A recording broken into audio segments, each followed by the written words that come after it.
नमस्कार, मैं हूं दीपक चौरसिया। टुनाइट विद दीपक चौरसिया के स्पेशल एडिशन में आपका स्वागत है।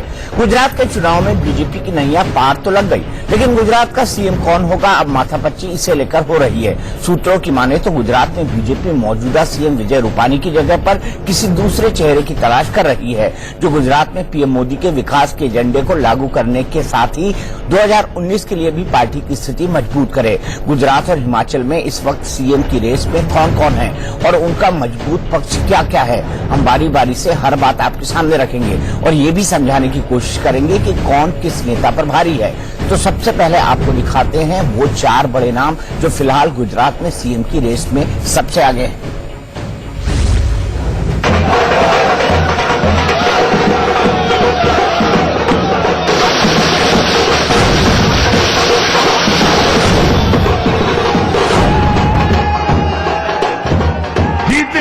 जीतेगा जीतेगा भाई, जीतेगा। पीएम मोदी ने गुजरात विजय पर विकास का जो नारा दिया, अब उस नारे को गुजरात की जमीन पर अमली जामा पहनाने वाले चेहरे की तलाश शुरू हो गई। पिछले 3.5 साल में गुजरात में बीजेपी के 2 सीएम बने, लेकिन सूबे में पार्टी की स्थिति वैसी मजबूत नहीं हुई जैसी बीजेपी ने उम्मीद की थी। सूत्रों की माने तो इन्हीं वजहों से अब पार्टी गुजरात में सीएम के तौर पर एक मजबूत और प्रभावी चेहरे की तलाश में जुट गई है। फिलहाल सीएम की रेस में 4 बड़े नाम आगे चल रहे हैं। इनमें मोदी सरकार में मंत्री मनसुख भाई मांडविया, केंद्रीय मंत्री पुरुषोत्तम रूपाला, केंद्रीय मंत्री स्मृति ईरानी और कर्नाटक के राज्यपाल वजुभाई वाला के नाम शामिल हैं। अगर केंद्र से आपको भेजा जाता है सीएम पद के लिए, तो मैं भारतीय जनता पार्टी का सामान्य कार्यकर्ता हूं। मैं कभी दावेदार था ही नहीं और हूं भी नहीं। मेरे से और कार्यकर्ता लायक कार्यकर्ता है वो सीएम बनेंगे। सीएम के नाम पर विधायकों की राय जानने के लिए वित्त मंत्री अरुण जेटली और बीजेपी नेता सरोज पांडे पर्यवेक्षक के तौर पर गुजरात जाएंगे। इसके बाद ही पार्टी सीएम के नाम पर आखिरी मोहर लगाएगी। नेतृत्व की दृष्टि से गुजरात में हमारे भारत के वित्त मंत्री अरुण जेटली जी और हमारी महामंत्री सरोज पांडे जी ये पर्यवेक्षक के रूप में जाएंगे और वहां सभी लोगों से बातचीत करेंगे। दिल्ली से राकेश कुमार सिंह के साथ ब्यूरो रिपोर्ट, इंडिया न्यूज। इन 4 नामों में सबसे आगे मनसुख भाई मांडविया का नाम गुजरात सीएम के तौर पर सबसे आगे चल रहा है। मनसुख भाई मांडविया फिलहाल मोदी सरकार में सड़क और परिवहन राज्य मंत्री हैं। 2012 में वो गुजरात से राज्यसभा सांसद बने। साल 2002 में वो पहली बार विधायक चुने गए थे। 28 साल में गुजरात के सबसे कम उम्र का विधायक बनने का खिताब भी इन्हीं के नाम है। सीएम के तौर पर मनसुख भाई मांडविया का मजबूत पक्ष ये है कि वो पाटीदार समाज से आते हैं। इसके अलावा वो किसान भी हैं। गुजरात के जमीनी नेताओं में उनका नाम शामिल है।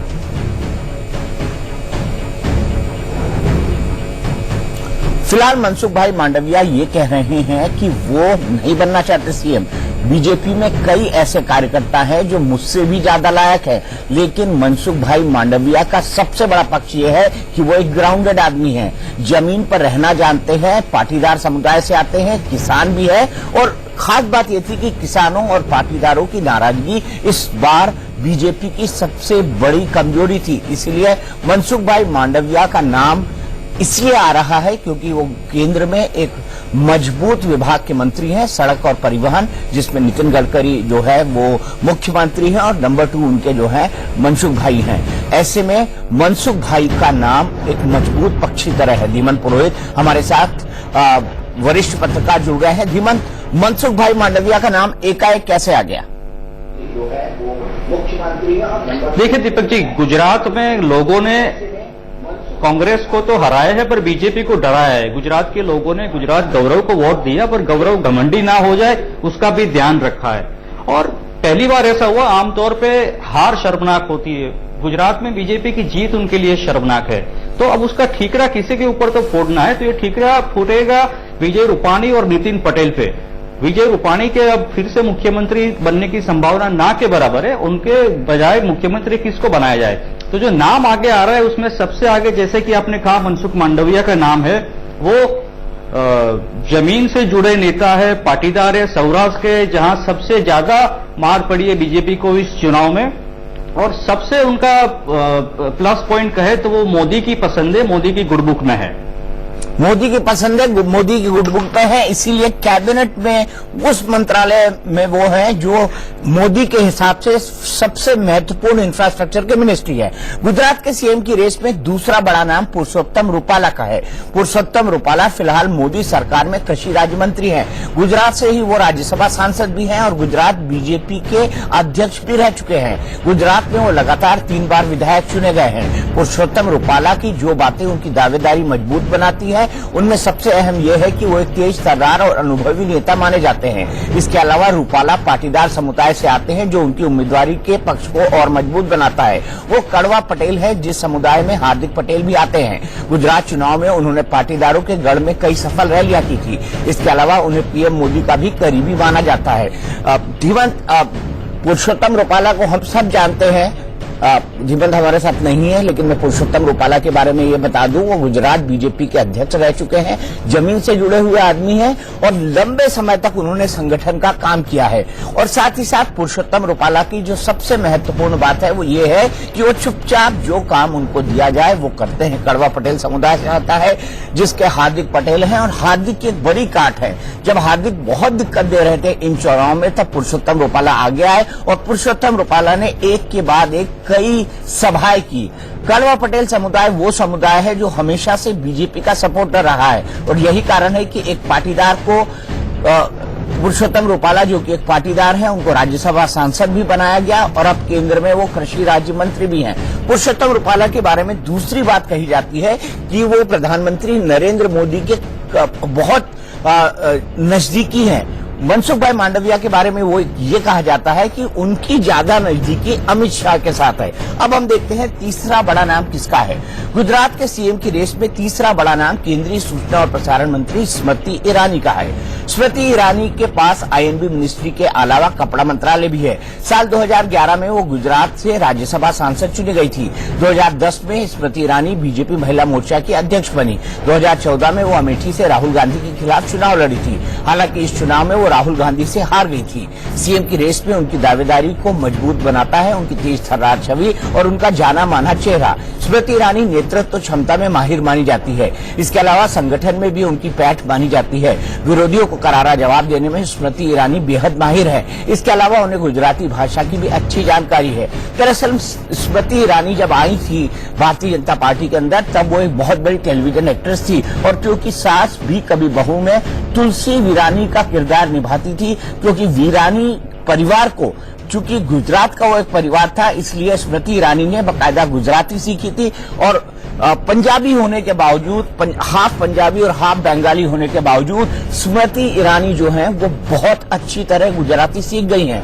भाषण में बिल्कुल फ्लुएंट है और तेज तर्रार नेता मानी जाती हैं। लेकिन उनका जो कमजोर पक्ष मुझे लगता है वो ये है कि स्मृति ईरानी शायद ही, ये उनकी व्यक्तिगत इच्छा नहीं होगी, हाईकमान की इच्छा होगी, शायद ही दिल्ली छोड़कर गुजरात जाना चाहें, और कास्ट कॉम्बिनेशन में वो कहीं फिट नहीं बैठती हैं। स्मृति ईरानी के फेवर में उनका कास्ट कॉम्बिनेशन नहीं है, और साथ ही साथ वो सिर्फ इसलिए जानी जाती हैं गुजरात में क्योंकि गुजरात से सांसद है, और एक समय में वो एक प्रसिद्ध हिंदी सीरियल की गुजराती बहू बनी थी जो घर घर में बस चुकी थी। यही उनका सबसे मजबूत पक्ष है। लेकिन गुजरात का न होना, दिल्ली का होना और बॉम्बे का होना, ये उनका कमजोर पक्ष भी बनता है। वो शायद कार्यकर्ताओं को भी उतनी अच्छी तरह नहीं जानती जितनी अच्छी तरह मनसुख भाई मांडविया जानते हो या फिर पुरुषोत्तम रूपाला जानते हो।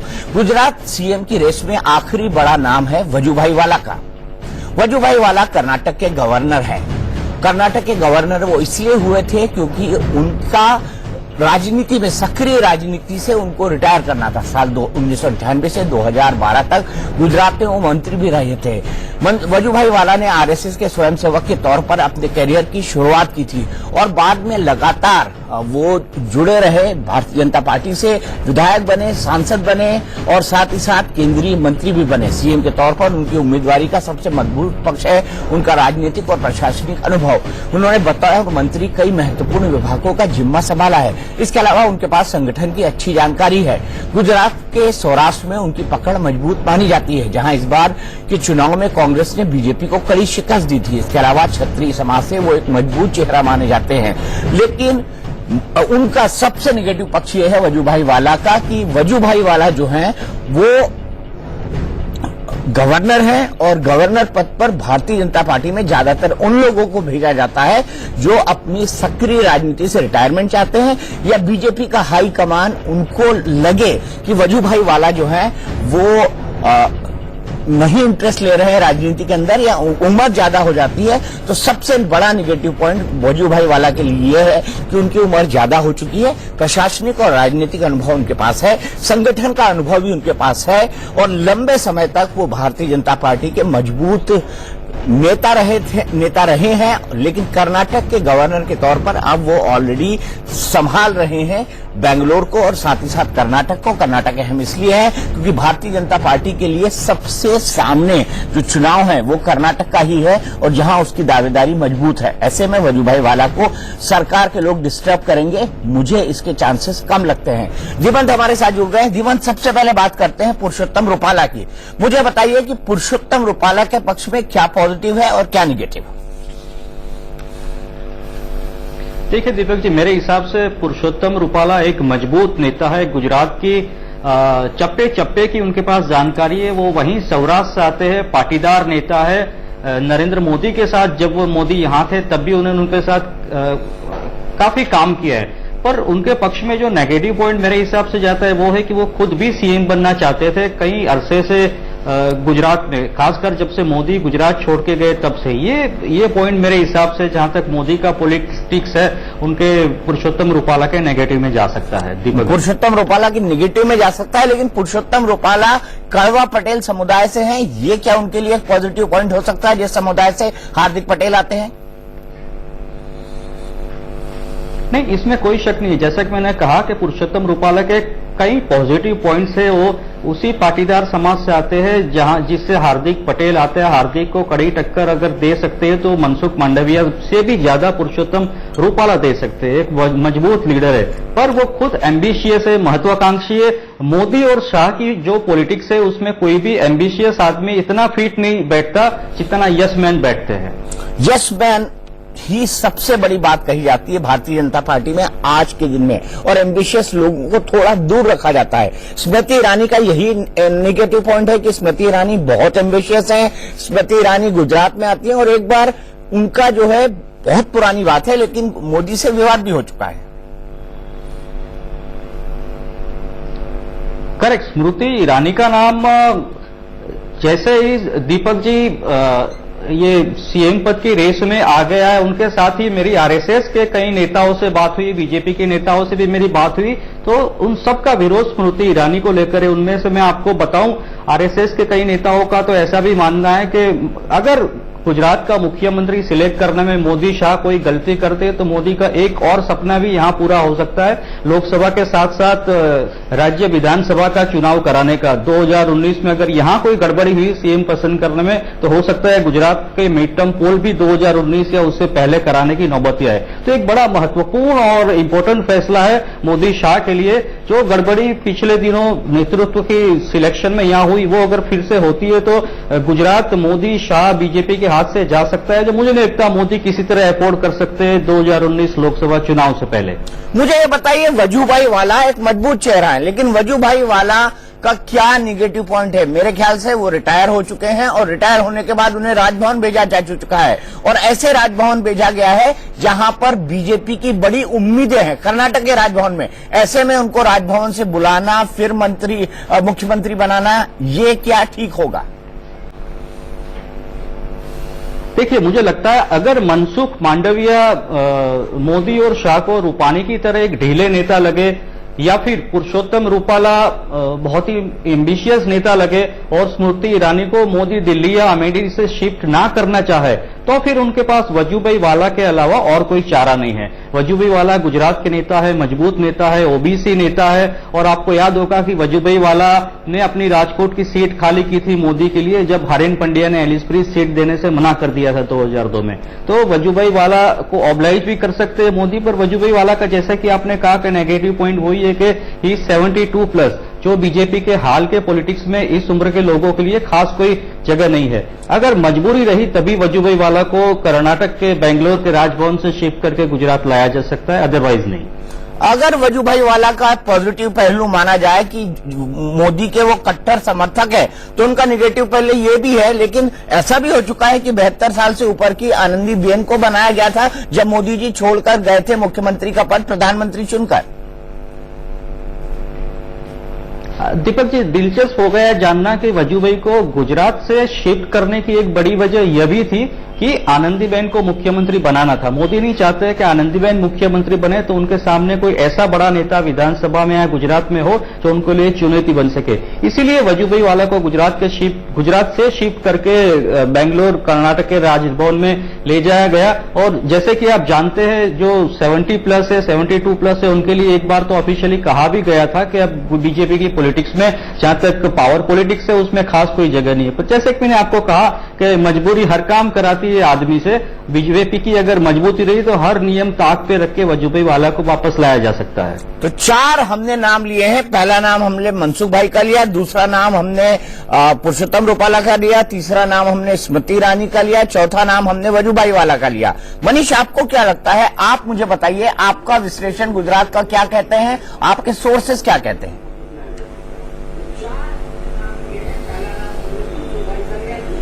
देखिए दीपक भाई, मैं धीमन जी को सुन रहा था, उसके मुताबिक मैं अभी सबसे बड़ी जानकारी आपको देना चाहूंगा।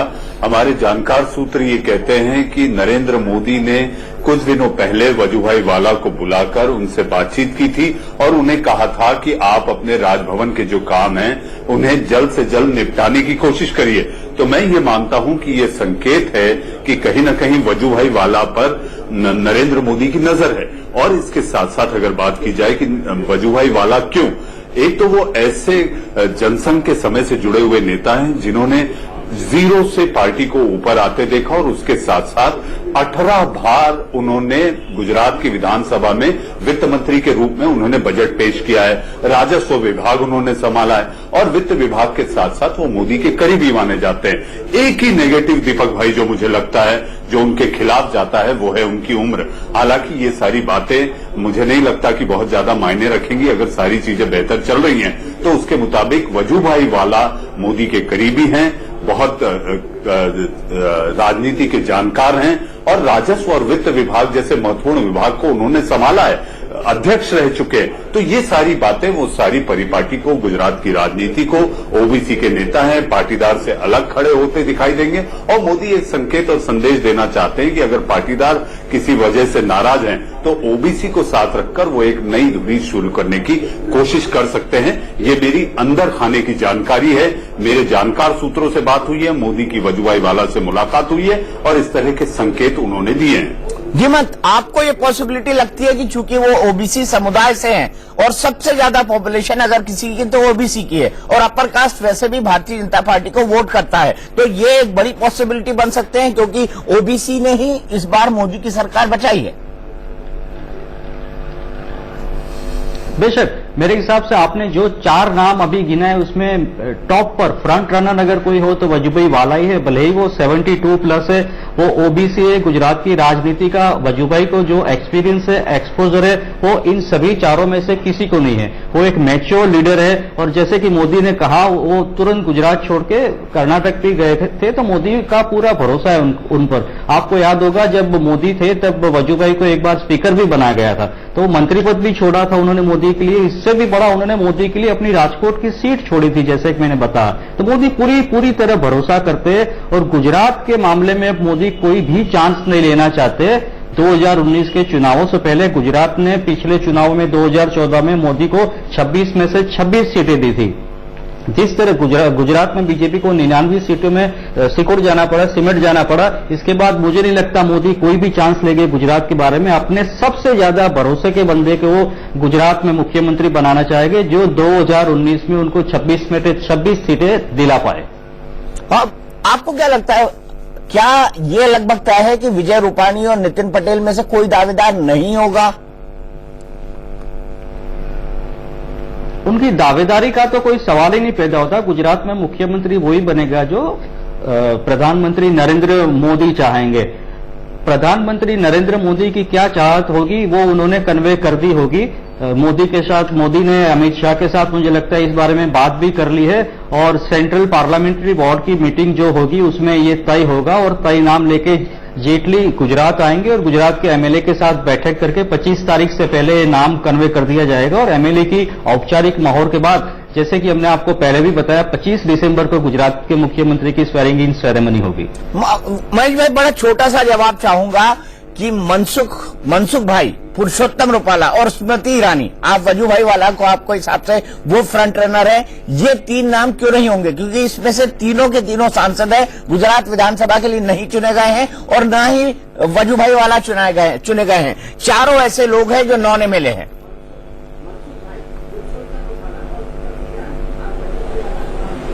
जाहिर सी बात है दीपक भाई, ये समझना होगा कि मोदी गुजरात में, जैसा धीमन जी कह रहे थे, आप भी जानते हैं, आपने उस चीज को नजदीक से देखा है, मोदी गुजरात में ऐसा व्यक्ति चाहते हैं जो कि रिमोट कंट्रोल से चले और जहां तक उनका विश्वास उस पर हो। और जहां फिर एक बार मैं ये कहना चाहूंगा इंडिया न्यूज के दर्शकों से, ये मेरी पुख्ता जानकारी है कि वजूभाई वाला से मोदी की मुलाकात हुई है। मोदी ने कहा है कि आपकी राजभवन के जितने पेंडिंग काम हैं, जितनी आपकी रुकी हुई चीजें हैं, उनको आप जल्द से जल्द पूरा करें। तो मुझे ऐसा लगता है राजनीतिक तौर पर इसे संकेत माना जाना चाहिए कि मोदी के दिमाग में, मोदी के जहन में वजूभाई वाला का एक नाम है, और वही नाम मुझे ऐसा लगता है कि वो गुजरात विधानसभा में मुख्यमंत्री के रूप में, गुजरात प्रदेश का मुख्यमंत्री, देश के प्रधानमंत्री के प्रदेश का मुख्यमंत्री कौन हो, तो मोदी ने वो तय कर रखा है, ऐसी मेरी जानकारी कहती है। और वजूभाई वाला सबसे बड़े फ्रंट रनर दिखाई देते हैं। धीमन, सिर्फ 20 सेकंड, क्योंकि मुझे ब्रेक लेना है।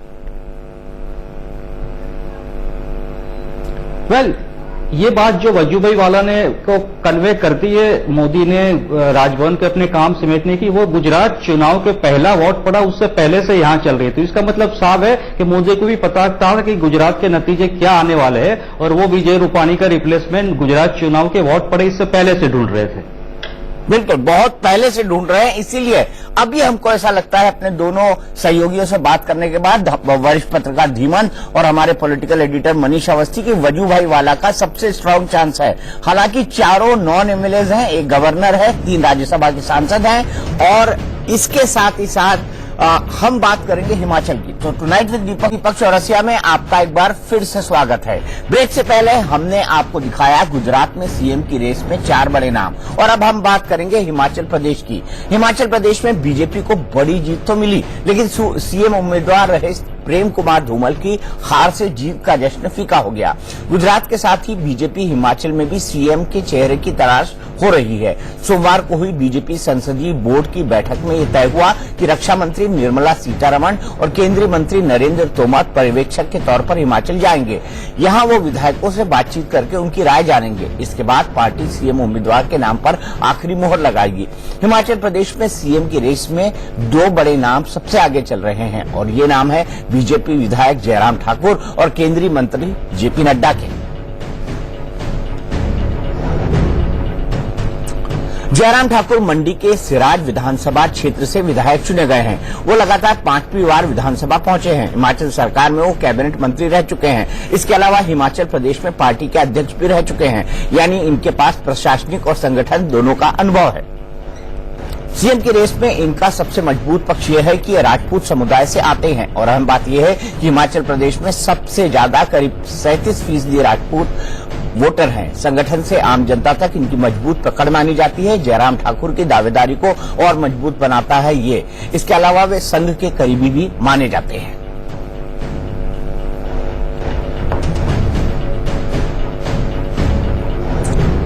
जयराम ठाकुर को केंद्रीय नेतृत्व कितना पसंद करता है, ये बीजेपी अध्यक्ष अमित शाह के बयान से भी साफ हो गया था। हिमाचल प्रदेश में चुनाव प्रचार के दौरान अमित शाह ने मंडी की रैली में जयराम ठाकुर की तारीफ की थी, वादा किया था कि चुनाव में जीत के बाद उन्हें बड़ी जिम्मेदारी दी जा सकती है। जयराम जी को शिमला भेज दीजिए, ये बहुत बड़े व्यक्ति बनने वाले। जयराम जी भारतीय जनता पार्टी के बड़े नेता हैं, सरकार में उनकी अहम भूमिका रहने वाली है।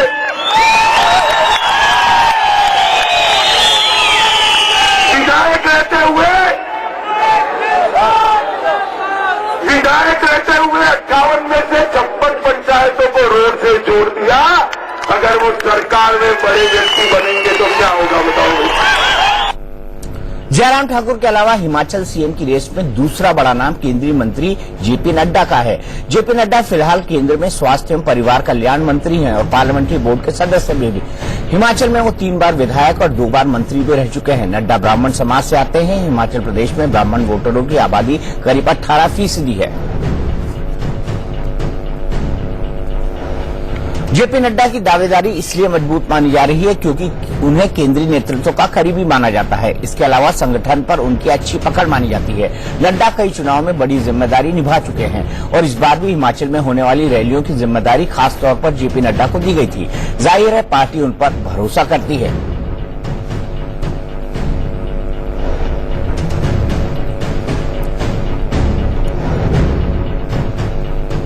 तो हमारे साथ अब 3 लोग जुड़ गए हैं। धीमन पुरोहित है, मनीष अवस्थी है और साथ ही साथ हमारे एडिटर यूपी पंजाब और साथ ही साथ राजस्थान के रोहित सावल जुड़े हुए हैं। वो इस वक्त हिमाचल के इलेक्शन उन्होंने पूरे कवर किए हैं, इसीलिए हिमाचल का मैं अगर उनको एक्सपर्ट कहूं और आते भी हिमाचल से हैं तो गलत नहीं होगा। रोहित, मुझे ये बात बताइए, सबसे पहले तो मुझे ये नहीं समझ आ रहा है कि प्रेम कुमार धूमल जैसा मजबूत नेता आखिरकार कैसे लड़खड़ा गया, आखिरकार कैसे हार गया?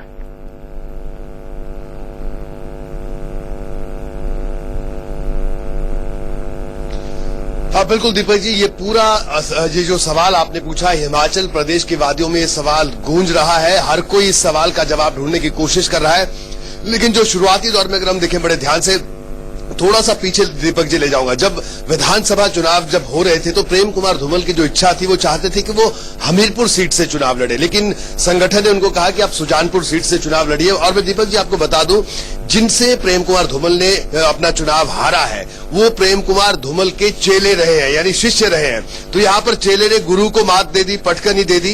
जो राजेंद्र सिंह राणा है कांग्रेस से जो आते हैं, वो जब निर्दलीय चुनाव लड़े, पिछला चुनाव उन्होंने निर्दलीय लड़ा था। हिमाचल जैसे राज्य में निर्दलीय चुनाव लड़ना और करीब 12,000 से चुनाव जीतना अपने आप में बड़ी बात मानी जाती है।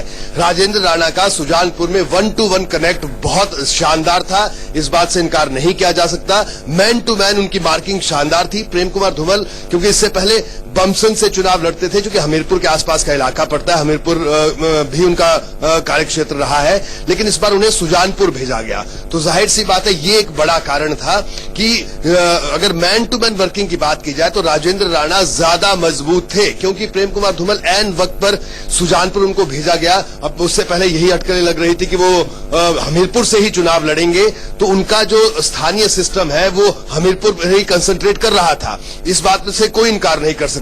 लेकिन दीपक जी, दूसरा बड़ा अहम पहलू देखने वाला है, प्रेम कुमार धूमल हारते हैं, इसके अलावा उनके जो तमाम करीबी लोग थे, चाहे वो रविंद्र रवि हो, चाहे वो दूसरे तमाम नेता हो, चाहे बीजेपी प्रदेश अध्यक्ष सतपाल सत्ती हो, ऐसे बड़े चेहरे इस बार विधानसभा चुनाव में हिमाचल में धराशायी हुए। लेकिन अगर शुरुआती दौर में देखा जाए दीपक जी, तो यही बात सबसे बड़ी अहम है कि प्रेम कुमार धूमल को उस सीट पे भेजा गया। और हिमाचल की अगर हम देखें भौगोलिक परिस्थितियां, तो वहां पर मैन टू मैन वर्किंग करना बहुत मुश्किल है, क्योंकि क्षेत्र बड़ा है, आबादी कम है, एक एक आदमी तक पहुंचना बहुत मुश्किल है। प्रेम कुमार धूमल पूरे प्रदेश में प्रचार करते रहे और एक बड़ी वजह यह है कि प्रेम कुमार धूमल का जो चुनावी प्रबंधन देख रहे थे सुजानपुर सीट में, वो पूरा प्रबंधन पूरी तरह ध्वस्त दिखा। जबकि राजेंद्र राणा, हमने उनसे चुनावों के वक्त भी बात की, वो शख्स पूरे घर घर, जिसे कहते हैं कि डोर टू डोर कन्वेंसिंग करना, जो अमूमन ये देखा जाता है कि आप पार्षद के चुनाव में करते हैं, लेकिन राजेंद्र सिंह राणा ने वो डोर टू डोर कन्वेंसिंग इस विधानसभा चुनाव में की, जो हमने खुद ऑब्जर्व किया। दीपक जी, ये अपने आप में बड़ी बात है जो आप पूछ रहे हैं कि प्रेम कुमार धूमल के हारने की वजह क्या रही। ठीक है, इसको कहते हैं कि गुरु का गुड़ बन जाना और चेला का शक्कर हो जाना, इसको यही कहते हैं रोहित। लेकिन मैं आपसे यहां पर यह जानना चाहूंगा, गुरु तो गुड़ रह गया, चेला शक्कर बन गया, लेकिन चेले की गुरु से अनुबंध आखिरकार हुई क्यों थी? राजेंद्र सिंह राणा ने क्यों इसको चैलेंज के रूप में लिया?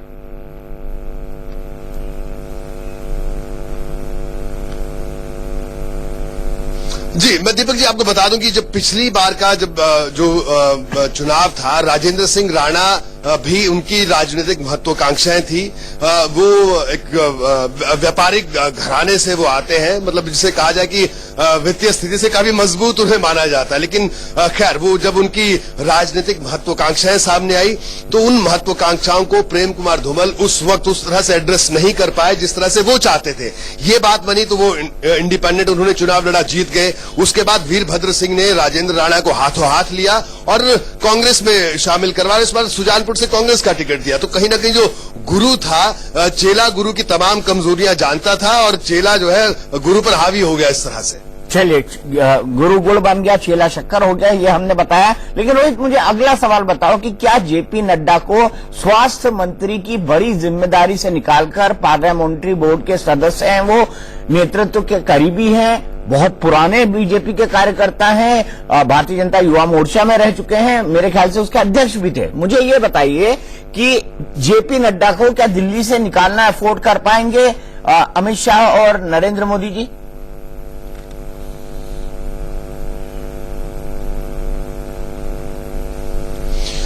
दीपक जी, देखिए, यही सबसे महत्वपूर्ण बात है। और अभी जो मौजूदा परिस्थितियां हैं, जिस तरह से आपने जेपी नड्डा के अगर प्रोफाइल को हम देखें तो इस वक्त हिमाचल प्रदेश में, मैं दीपक जी ये बात भी जोड़ना चाहूंगा कि अगर संगठन के लिहाज से और काम करने के तरीके से देखा जाए तो प्रेम कुमार धूमल से बड़ा उनका प्रोफाइल है। आप देखिए, उनसे पहले युवा मोर्चा की, राष्ट्रीय युवा मोर्चा की अध्यक्ष थी उमा भारती, जेपी नड्डा के बाद राजनाथ सिंह अध्यक्ष बने और अब बड़ी जिम्मेदारी उन्होंने निभाई, विद्यार्थी परिषद में लंबा अरसा रहे, संघ में काम किया, प्रचारक रहे, तो बड़ा मजबूत प्रोफाइल जेपी नड्डा का। लेकिन बड़ा सवाल यह है कि केंद्रीय नेतृत्व, क्योंकि वो पार्लियामेंट्री बोर्ड के सदस्य हैं और इसके अलावा स्वास्थ्य मंत्री हैं केंद्र में, तो थोड़ा सा ये लग रहा है कि शायद केंद्र से अगर उनकी वापसी में थोड़ा सा इस बात को लेकर थोड़ा सा संशय जरूर है। लेकिन इतना जरूर है कि अगर जेपी नड्डा हिमाचल आते तो उनका कोई ये कहें हम कि उनका कोई विरोध होगा संगठन के तौर पर या विधायक विरोध करेंगे, तो ऐसी स्थिति बिल्कुल भी नहीं है, बिल्कुल भी ऐसी स्थिति नहीं है। हिमाचल में इस वक्त सीधे सीधे दो समीकरण बन रहे हैं। पहला समीकरण यह है कि अगर जो चुने गए विधायक हैं, अगर उनमें से मुख्यमंत्री नहीं बनाया जाता तो जेपी नड्डा निर्विवाद नाम है, इस बात से इनकार नहीं किया जा सकता है। अगर चुने हुए विधायकों की बात आती है तो फिर उसमें जो दूसरे नाम है और सबसे बड़ा नाम जो अभी आपने ग्राफिक में भी दिखाया, जयराम ठाकुर का बनता है। और जयराम ठाकुर का प्रोफाइल भी काफी मजबूत है। जयराम ठाकुर विद्यार्थी परिषद में रहे, पूर्णकालिक कार्यकर्ता रहे, यानी होल टाइमर जिसे कहा जाता है। जम्मू कश्मीर में वो संगठन मंत्री रहे, अखिल भारतीय विद्यार्थी परिषद के। संगठन उनको वापस लेके आया, चुनाव लड़ा, वो मंडल अध्यक्ष रहे, जिला अध्यक्ष रहे, विधायक बने, उसके बाद मंत्री बने, प्रदेश अध्यक्ष बने और 5वीं बार लगातार सिराज से विधायक है। तो इस लिहाज से जयराम ठाकुर का प्रोफाइल मजबूत है। और सबसे बड़ी बात दीपक जी मैं आपको बता दूं कि जयराम ठाकुर मंडी जिले से ताल्लुक रखते हैं। कांगड़ा जिले में 15 सीटें हैं हिमाचल प्रदेश में, और दूसरा सबसे बड़ा जिला मंडी है जहां से 10 विधानसभा की सीटें आती हैं। अब 10 में से 9 सीटें बीजेपी ने जीती है, तो ये भी दावेदारी बड़ी मजबूत करते हैं। आज तक मंडी से कोई सीएम नहीं रहा है। मंडी की बड़ी पुरानी हसरत रही है। पंडित सुखराम जब कांग्रेस में हुआ करते थे तब से पूरे जिले की हसरत थी कि पंडित सुखराम शायद मुख्यमंत्री बनेंगे, और पंडित जी ने अपनी सियासत कई बार इस तरह से चमकाई इसी बात को कहकर। लेकिन ये पहला मौका है जब मंडी जिले की जनता को एक उम्मीद जागे, और जयराम ठाकुर की दावेदारी इस नजरिए से भी मजबूत होती है क्योंकि पॉलिटिकली आंकड़ों के लिहाज से मंडी बेहद महत्वपूर्ण है। क्योंकि कांगड़ा से शांता कुमार पहले मुख्यमंत्री रह चुके हैं, यानी कहीं ना कहीं मौका कांगड़ा को मिला है। और इस बार कांगड़ा में हालांकि बीजेपी ने अच्छा प्रदर्शन किया है, लेकिन मंडी में जो प्रदर्शन है वो शानदार है। एक निर्दलीय प्रत्याशी जीता है मंडी में, और उसने भी बीजेपी में आस्था दिखाई है, यानी समर्थन का ऐलान कर दिया एक तरह से। तो अपने आप में बड़ी बात है। और ये बात खुद जयराम ठाकुर ने इंडिया न्यूज से कही थी कि जो निर्दलीय विधायक, जो 10वां विधायक मंडी से है, वो भी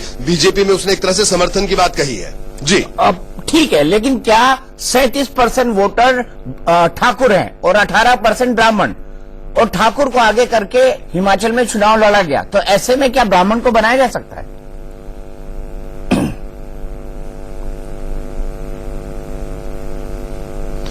दीपक जी देखिए, इस बात की अगर हम बात करें ठाकुर और ब्राह्मण की इक्वेशन, तो ब्राह्मण को बनाया जा सकता है, इस बात से हम बिल्कुल इनकार नहीं कर सकते। क्योंकि देखिए, शांता कुमार की अगर हम बात करें, शांता कुमार 1990 में 46 सीटें लेकर आए थे हिमाचल प्रदेश में। शांता कुमार चेहरा थे, ठाकुरों ने हाथों हाथ शांता कुमार को लिया, हर वर्ग ने हाथों हाथ लिया।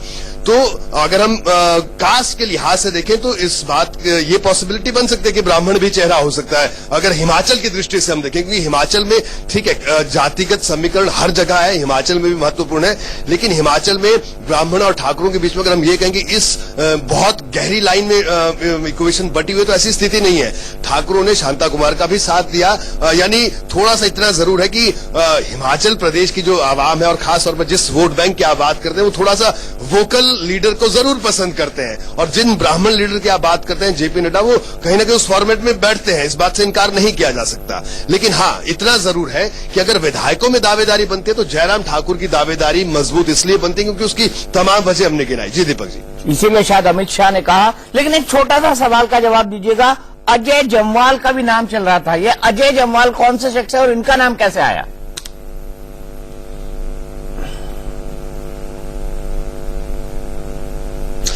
दीपक देखिए, मैं आपको बता दूं, अजय जम्वाल हिमाचल प्रदेश के जोगिंद्रनगर इलाके से आते हैं। जोगिंद्रनगर से इस बार निर्दलीय प्रत्याशी जीता है, और अजय जम्वाल संगठन मंत्री रहे पंजाब में, वो पूर्णकालिक है कई सालों से। इससे पहले वो राष्ट्रीय स्वयंसेवक संघ के प्रचारक थे जम्मू कश्मीर प्रांत में, उसके बाद उनको वहां से बीजेपी में शिफ्ट किया गया तो पंजाब का संगठन मंत्री बनाया गया। अभी वो नॉर्थ ईस्ट में देख रहे हैं। अजय जम्वाल का नाम चलने के पीछे जो बड़ी वजह दीपक जी वो ये है कि अमित शाह और मोदी की जो जोड़ी है, वो जिस तरह के प्रयोग करती रही है दूसरे राज्यों में, तो उस तरह से ये कयास जरूर लग रहे हैं कि साहब ऐसा व्यक्ति को भी लाया जा सकता है जो संगठन में जुड़ा हुआ, जिसने अपना पूरा जीवन दे दिया, जैसे मनोहर लाल खट्टर का उदाहरण हमें हरियाणा में मिलता है। सिर्फ और सिर्फ अभी यही वजह है कि अजय जम्वाल का नाम चल रहा है इस रेस में, उनका नाम भी इसमें जुड़ रहा है क्योंकि संगठन के लिहाज से मजबूत प्रोफाइल है, और जिस तरह के प्रयोग करते रहे हैं अमित शाह और मोदी। और सबसे बड़ी बात दीपक जी, हकीकत भी यही है कि आखिर में पर्यवेक्षक भी नियुक्त कर दिए गए हैं। लेकिन